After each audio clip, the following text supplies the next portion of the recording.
Bon, nous arrivons à la fin. Voilà le dernier tutoriel de cette série d'insertion de documents que l'on va pouvoir faire avec le Magister. Il y a énormément d'options encore ouvertes. Nous ne les aborderons pas dans ce tutoriel. Une des dernières choses que j'ai découvertes est le rajout d'une des activités qui s'appelle la contribution.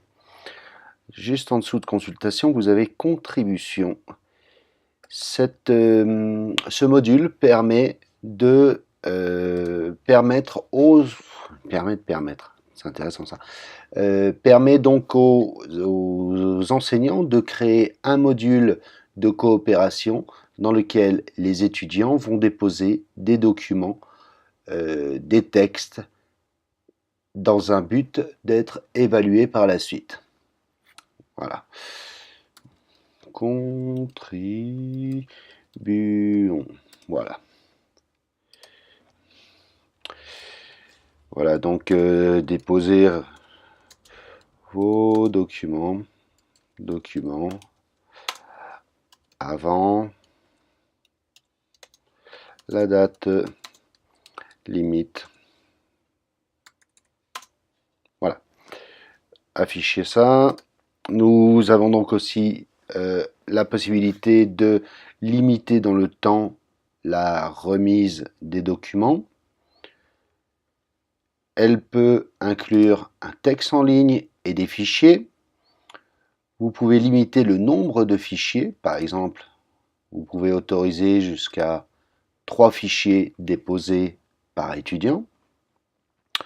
Feedback, on s'en moque un peu. On verra ça plus tard. Papa, on s'en moque. Tout le reste, vous pouvez le laisser. Vous enregistrez et vous revenez au parcours. Je suis étudiant.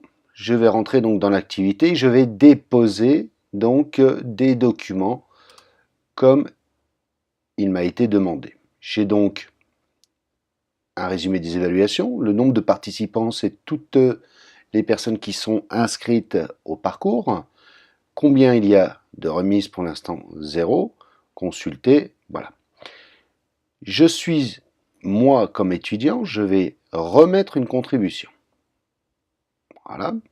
J'ai donc autorisé de mettre un texte en ligne que l'on va copier-coller. Ce texte, évidemment, peut prendre différentes formes et je vais rajouter des documents depuis mes fichiers récents. La liste des mots, par exemple, et je veux rajouter encore un autre document. Alors, mon répertoire. Voilà. J'ai donc rajouté 2 documents pour ma mise en collaboration, 2 documents, un texte, et j'enregistre mon travail. Je suis en tant qu'étudiant.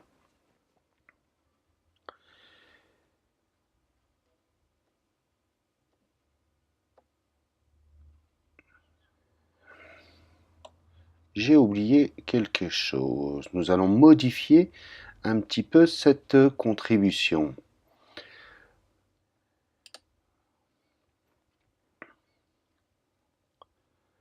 Voilà, je vais donc essayer de la modifier.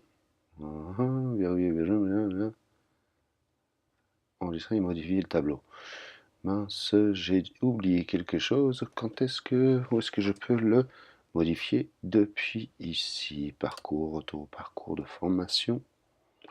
Laissez-moi voir, parce que là, c'est important qu'on le modifie. C'est le mode de notation. Modifier. Modifier les paramètres. C'était ici. Voilà. Modifions les paramètres. Donc, nous avons... c'était une chose que j'ai complètement oubliée, évidemment. Dans les paramètres, nous avons un paramètre intéressant, c'est le mode de notation.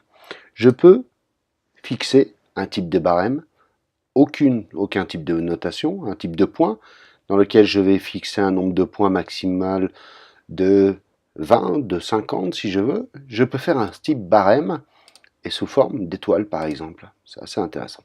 Voilà. J'enregistre et je reviens au parcours. Je me remets en tant qu'enseignant et je rentre dans l'activité.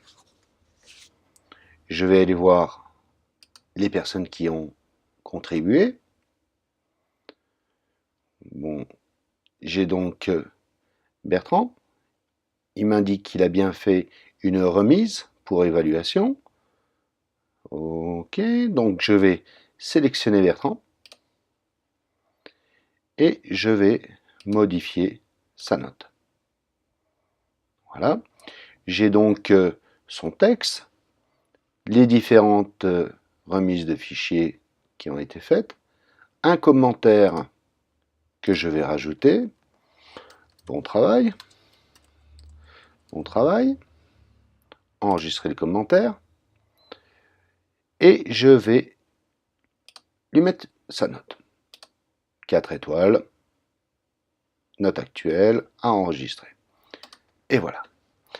Bertrand a donc été évalué, il a contribué, il a envoyé des documents, il a envoyé un texte. Son professeur ou son formateur a récupéré son document et a évalué par un système de notation qu'on a défini à l'avance. Voilà. Je peux revenir à la fiche de Bertrand. Si je constate bien, Bertrand a remis ses documents, il a eu 4 étoiles et il y a eu un commentaire de déposé par son formateur.